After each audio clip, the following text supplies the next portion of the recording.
So back with us, our friend James Hirsen, who of course is an attorney, a critic, a cultural expert and commentator, and Newsmax insider, author of the Left Coast Report.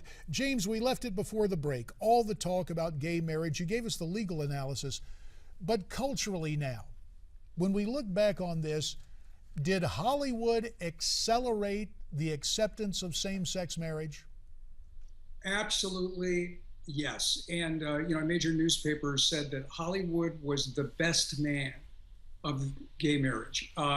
That's because for decades, the entire pop culture has been infusing the concept into content, both in television and film. We go back to Will and Grace, Brokeback Mountain, Modern Family today featuring a gay marriage. And I think even the organizations that have really been pushing the idea of same-sex marriage has acknowledged that Hollywood changed hearts and minds, the most telling of which are surveys that show the younger generation, and particularly younger generation at religious colleges, have changed their opinion about it. And they see it in a libertarian way, where it's kind of like, well, I don't personally believe that the definition of marriage should be changed, but for the happiness of these individuals, I'm going to stay out of and government should stay out of it. That kind of approach is very successful, and Hollywood played a huge role,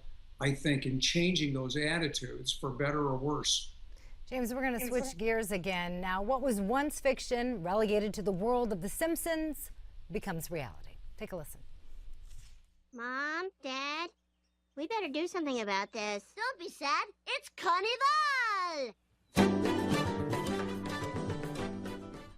So what's going on here, James? There's a man choosing to be eaten alive by an anaconda for a Discovery Channel special? This just seems bizarre, something straight out of The Simpsons. No, it's truly bizarre. And look, yeah, it's on the Discovery Channel. This guy is going to wear a protective suit, and on camera, he's going to be devoured by a giant anaconda. And the most amazing thing about this is the reaction. Animal rights groups have protested it, and there's an online petition. And one of the things the online petition says is that this concept reinforces the negative stereotype of snakes. Well, I didn't think there was a positive stereotype of snakes. That goes back to the Bible. I mean, but the fact is, what this underscores is the incredible competition among these cable channels now that have, Discovery Channel's name originally was a sort of a science and learning kind of channel, and it's because of reality programming and the like, but they missed an opportunity because they would have had 4 times the ratings if they publicized that a Kardashian was going to be eaten by a snake. See, they should have talked to you first. There's that critic I know coming through right there. So James, we could get into medical questions about how the guy gets out of the anaconda, but since it's Friday, yeah, we don't want to end on a snake or scatological note. Let's end on a positive note. Apparently, Toy Story 4 on the big screen by 2017. Is this something that all of America, all of the world will embrace with open arms?